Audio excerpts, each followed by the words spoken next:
Friends, welcome to my channel. मैं आपके पास आज टॉपिक लेके आया हूँ प्लेट टेक्टोनिक थ्योरी। इससे पहले मैं आपको बताना चाहता हूँ, अगर आपने मेरा चैनल सब्सक्राइब नहीं किया तो मेरे चैनल को सब्सक्राइब करें। ये मेरे आपके लेफ्ट हैंड साइड की तरफ जो फोटो आ रहा है मेरा आइकन, उसको क्लिक कर सब्सक्राइब का बटन दिया हुआ है, उस पर क्लिक करके सब्सक्राइब कर चैनल। ओके, मैं लेता हूँ टॉपिक को, प्लेट टेक्टोनिक थ्योरी को लेकर के चल रहा हूँ मैं आपके साथ।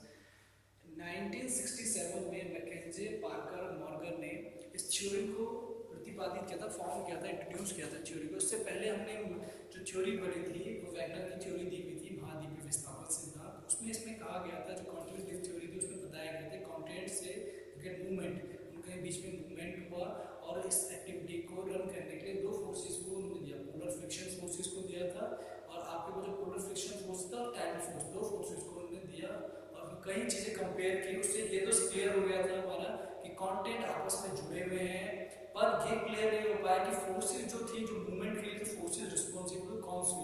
मैकेंजर का, मॉर्गन और पार्कर ने 1967 में एक कंप्यूटर के जो मानचित्र था, विश्व का मानचित्र, उसको अलग अलग करके मूवमेंट करने की कोशिश की। तो उन्होंने पाया कि इनके बीच में कुछ प्लेट्स का रोल दिया हुआ है। उन्होंने कहा कि ये जो कॉन्टिनेंट्स हमारे पास बने हुए हैं, जो हमारे 7 कॉन्टिनेंट्स दिए हुए हैं, 7 कॉन्टिनेंट्स को प्लेट्स के रूप में डिवाइड किया हुआ है उन्होंने अलग अलग तरह से। उसने क्या कर दिया, पूरी जो अर्थ थी, जो 33 सी की बात की जा रही है, या गोंडवाना लैंड या आर्मस की बात की जा रही है, पैंथलासा की जो बातें हो रही है, इन सब जितने भी दिए हुए ये सब एक प्लेट्स के रूप में फॉर्म कर रही है और प्लेट सरफेस के ऊपर मूवमेंट कर रही है।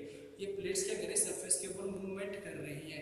ठीक है, तो इनके इनके कॉन्सेप्ट को लेकर के उन्होंने, इस चीज़ को लेकर के उन्होंने विचारों को सही ढंग से किया। उन्होंने ठोस चट्टानों का एक विशाल खंड, जो ठोस चट्टान का एक विशाल खंड दिया हुआ था, वो सरफेस के ऊपर अवेलेबल था, जो धीरे धीरे मूवमेंट करने का काम करा। और प्लेट्स को भी दो कैटेगरी में रखा गया। ठीक है, एक तो महाद्वीपीय रूप में रखा गया, जो कॉन्टिनेंटल रहेगी, और ओशनिकल प्लेट रहेगी, जो ओशंस के ऊपर डिपेंड करती है। अभी डिपेंड कैसे होंगे, इनका डिवीजन कैसे किएगा, अगर मैक्सिमम पार्ट उस प्लेट का कॉन्टिनेंट के ऊपर है, उसका बड़ा सा पार्ट कॉन्टिनेंट के ऊपर है, तो कॉन्टिनेंटल प्लेट हो गई। और अगर उसका पार्ट, मैक्सिमम पार्ट ओशन की तरफ चले जाता है, समुद्र की तरफ चले जाता है, तो ओशनिकल प्लेट हो गई वो। फॉर एग्जांपल प्रशांत महासागर दिया हुआ है तो ओशनिकल प्लेट हो गई, और यूरेशियाई प्लेट हमारी कौन सी देगी, कॉन्टिनेंटल प्लेट हो गई। इसके डिवीजन के अकॉर्डिंग हमने इसको डिवाइड किया और उन्होंने क्या किया, इसको 7 प्लेटों में डिवाइड किया। जो 7 मेन प्लेट रखी गई, इसको 7 प्लेटों में इसको डिवाइड किया गया। और 7 प्लेटों के नाम मैं आपको बता रहा हूँ। तो 7 मेजर प्लेट्स हमारे पास दी हुई है, जो बड़ी मुख्य प्लेटें हैं, प्रमुख प्लेटों के रूप में थी। इन प्लेटों को डिवाइड किया गया, पूरे कॉन्टिनेंट को, जो हमारे पास कॉन्टिनेंट था, उनको रखा गया। सबसे पहले जो प्लेट का नाम दिया था वो आर्कटिक प्लेट हमारे पास दिया हुआ था। ये प्लेट हमारी ओशनिकल प्लेट है, हमारे पास ओशन के साथ रिलेटेड करके मिलता है पार्ट इसका। और मैक्सिमम पार्ट, क्योंकि इसके आसपास महासागरीय क्षेत्र भी देखने को मिलता है, जिसमें अटलांटिका महासागर के जो आसपास का जो पार्ट दिया हुआ वो इसके अंदर काउंट हो जाता है, पूरा इसके अंदर देखने को मिलता है। एक है नॉर्थ अमेरिकन प्लेट, जो नॉर्थ अमेरिकन कॉन्टिनेंट है उस पूरी प्लेट को कवर करने की कोशिश करता है। एक है साउथ अमेरिकन प्लेट आपके पास में, जो पूरा साउथ अमेरिकन जो कॉन्टिनेंट है उसको कवर करने की कोशिश करता है। पैसिफिक प्लेट हमारे पास दिया। पैसिफिक प्लेट मतलब जो प्रशांत महासागर का पूरा पार्ट दिया हुआ, बहुत बड़ा पार्ट, जिसे रिंग ऑफ फायर के नाम से जानते हैं। ठीक है, जो नॉर्थ अमेरिका, साउथ अमेरिका हो गया आपका, उसका पार्ट कवर करा, और एशिया का जो पार्ट, मेजर वाला पार्ट दिया हुआ उसको कवर करा, पूरे पार्ट्स को कवर करने की कोशिश करा। वो पूरी प्लेट का डिवीजन हमारा पैसिफिक प्लेट में दिखता है। इंडियन, ऑस्ट्रेलियन, न्यूजीलैंड प्लेट जो हमारे पास दे रखी है, इंडियन, ऑस्ट्रेलियन, न्यूजीलैंड प्लेट में इंडिया का पार्ट चला गया, ऑस्ट्रेलिया और न्यूजीलैंड के जितने भी वो कॉन्टिनेंट वाला पूरा पार्ट दिया हुआ है, जिसके अंदर काफी सारा आइलैंड्स आते हैं, वो सारा पार्ट इसके अंदर चले जाता है। उसके बाद अफ्रीकन प्लेट हमारे पास दी हुई है, पूरे अफ्रीका कॉन्टिनेंट को कवर करते हुए अफ्रीकन प्लेट है हमारे पास। और यूरेशियाई प्लेट हमारे पास दी हुई है, जो आपका यूरोप को और एशिया के मेजर पार्ट, रशिया वाले पूरे पार्ट को कवर करती है। तो इस तरह से 7 मेजर प्लेट्स में, 7 मुख्य प्लेटों के रूप में इनको डिवाइड किया गया। उन्होंने कहा कि ये 7 जो हमारे पास कॉन्टिनेंट है, इन 7 प्लेट्स के ऊपर मूवमेंट करता है और ये मूवमेंट धीरे धीरे चलता रहता है। ये मूवमेंट क्या होता है, धरातल के ऊपर चलता रहता है, मेंटल के ऊपर एक प्रोसीजर क्या होता है, रनिंग करता रहता है। इसी प्रोसीजर के थ्रू उन्होंने कुछ छोटी प्लेटों की बात की है। उन छोटी प्लेटों के नाम मैं आपको बता रहा हूँ, कौन कौन सी छोटी प्लेट्स उनके पास दी हुई है। 6 मेजर प्लेट्स दे रखी हैं, जो पहली वाली प्लेट थी उनसे माइनर प्लेट से हमारे पास दी हुई है जो छोटी प्लेटों के रूप में दी रहती है। पहली हमारे पास दी हुई है कॉर्कस जो प्लेट हमारे पास है, दूसरी दी हुई है नाज़का प्लेट है, अर्बन प्लेट हमारे पास दे रखी है, फिलीपीन प्लेट दी हुई है, कोरिनल प्लेट आपको दी है, फ्यूजी प्लेट दे रखी है। जो पहली प्लेट आपके पास दी है कॉर्कस, ये प्लेट आपकी अमेरिका और प्रशांत महासागर के बीच में पाई जाती है। अमेरिका जो दिया हुआ नॉर्थ अमेरिका और उसके और जो प्रशांत महासागर उसके बीच में इस प्लेट का विस्तार देखने को मिलता है, उसका एक्सटेंशन तो देखने को मिल रहा है, उस प्लेट का हमें उनके बीच में पाया जाता है। उसके बाद दूसरा जो दिया हुआ नाज़का प्लेट, ये दक्षिण अमेरिका और प्रशांत महासागर के बीच में पाई जाती है। दक्षिण अमेरिका जो दिया साउथ अमेरिका का जो पार्ट है और प्रशांत महासागर उनके पार्ट में पाई जा रही है। तो कॉर्कस जो होगी नॉर्थ अमेरिका के बीच में चली गई आपकी, ठीक है। और दूसरी जो प्लेट आपके पास में आ रही है, ये जो आपके नाज़का प्लेट है, ये दक्षिण अमेरिका और प्रशांत महासागर के बीच में पाई जा रही है। जो अरबियन प्लेट हमारे पास दी हुई है, ये हमेशा जो गल्फ कंट्रीज हमारे पास दे रखी है उनके बीच में मिलती है देखने के लिए। उसके बीच में क्या जो अफ्रीका के साथ जो पार्ट जुड़ा हुआ स्वेज कैनाल वाला जो पार्ट देखने को मिलता है, उस पार्ट के अंदर ये जो अरबियन प्लेट है वो हमारी दिखाई देती है। उसके पास फिलीपीन प्लेट दे रखी है, ये एशिया और प्रशांत महासागर, एशिया कॉन्टिनेंट जो हमारे पास दिया हुआ है उस कॉन्टिनेंट और जो प्रशांत महासागर का पार्ट है उसके बीच में ये पाई जाती है।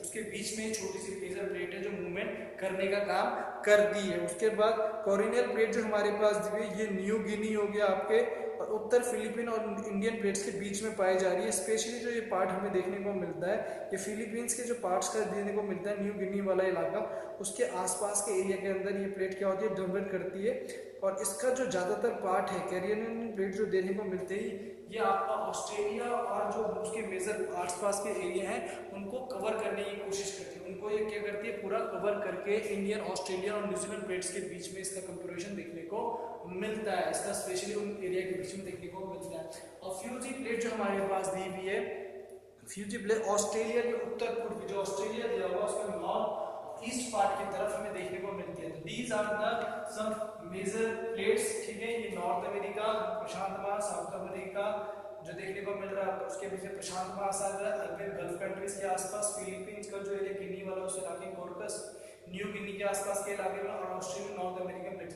तो ये सब जो छोटी प्लेट्स हैं, जो माइनर प्लेट्स हैं, ये मेजर प्लेट्स के साथ कंट्रीब्यूटेड करती हैं, धीरे धीरे मूवमेंट करती रहती है। इन मूवमेंट के कारण, इन प्लेट्स के मूवमेंट के कारण अपलिफ्टमेंट का काम चलता रहता है। इसका एग्जांपल अगर आप देखने की कोशिश करेंगे, इंडिया के अंदर अपलिफ्ट हुआ जो हिमालयन माउंटेन है, जो यंगेस्ट माउंटेन हिमालय माउंटेन है, वो इसी का एग्जांपल दिया हुआ है, जिसमें फोर्स के कारण क्या होता है, मूवमेंट करता चले जाता है। इनके पीछे 3 तरह से मूवमेंटम देखने को मिलता है। वो 3 मूवमेंटम मैं आपको एक्सप्लेन कर रहा हूँ। 3 मूवमेंटम कौन से दिए हुए हैं। The 3 types of plate boundaries, 3 तरह से प्लेट की बाउंड्री देखने को मिलती है, डायजेनरेट, कन्वर्जेंट और ट्रांसफॉर्मर।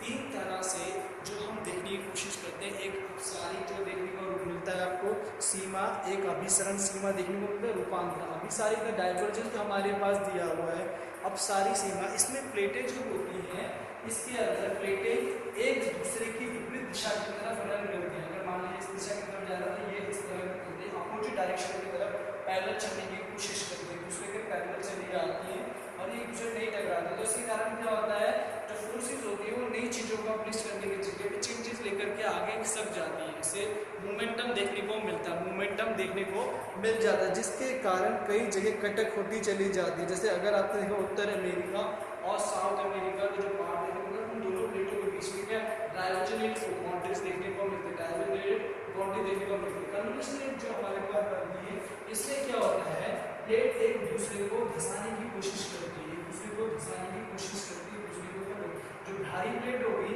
वो अपलिफ्ट करेगी, ऊपर की तरफ खाने की कोशिश करेगी और क्या करेगी, बॉन्ड्स करने की कोशिश करेगी, जिसके कारण क्या होता है, अपलिफ्टमेंट देखने को मिलता है। जैसे आपने देखा होगा, फोर्स को बैलेंस करने के लिए इस तरह से टकराने पे वो उसकी तरफ ऊपर की तरफ उठाता है, तो जो चीज़ नहीं होती सरफेस के ऊपर, जो चीज़ बनेगी उसका अपलिफ्टमेंट बड़ा होना शुरू हो जाता है, अपलिफ्टमेंट होना शुरू होता है। यहाँ पे क्या कन्वर्जेंट के अंदर प्रेशर होता है, बेल्ट का प्रेशर के कारण क्या धीरे धीरे इंक्रीज होती चली जाती है, प्लेट्स का करके ऊपर की तरफ हो जाता है। जबकि ट्रांसफॉर्मर बाउंड्री के अंदर, रूपांतरण के अंदर जो देखने को मिलता है वो पैरेलल होता है, दूसरे के अपोजिट डायरेक्शन में चलते हैं, दूसरे की तरफ नहीं टकराते, आपको कुछ नहीं करते।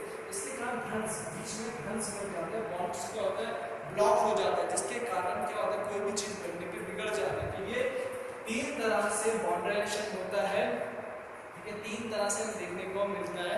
इन तीनों बाउंड्रेशन के अंदर क्या होता है, सबसे बड़ी बात है कि जो प्लेट्स आपस में मोमेंटम कर जाती है उसके कारण क्या होता है अपलिसमेंट का पार्ट देखने को मिलता है, नई चीज़ों का बर्ताव होना शुरू हो जाता है। इसके कारण धीरे धीरे करके नई चीज़ें उत्पन्न होती चली जाती हैं। ये वैज्ञानिकों जो हमारे पास साइंटिस्ट जिन्हें जो उन्होंने कहा प्लेटों के इसी मोमेंटम के कारण, इन्हीं मोमेंटम के कारण चीज़ें चेंज हो जाती है। तो जो मेजर प्लेट्स हैं जो हमारे पास दिख रहे हैं, माइनर प्लेट्स हैं, उनके बीच में इस तरह की सीमाएं बन जाती हैं जो अपलिसमेंट का काम है। इसी का एक एग्जाम्पल हमारे पास ग्रेट हिमालय का दिया हुआ है, जिसके कारण क्या हिमालय माउंटेन बना हुआ है। कई कटक जो हमारे माउंटेन्स बनती चली जाती है, वो भी इसका एग्जाम्पल दिया हुआ है। तो यही आपके पास प्लेट टेक्टोनिक थ्योरी दी हुई थी। इस प्लेट टेक्टोनिक थ्योरी को मैकेंजी 1967 में किया था। इसमें पार्कर और जो उसके साथ दूसरे थे उन लोगों ने मिलकर के इस थ्योरी को प्रतिपादित किया था। तो अगर आप वीडियो को लाइक करें, कमेंट कीजिए, ठीक है, और वीडियोस को लाइक के साथ और चीज़ें देखते हैं। कई अगर क्वायरी होती है तो आप कमेंट सेक्शन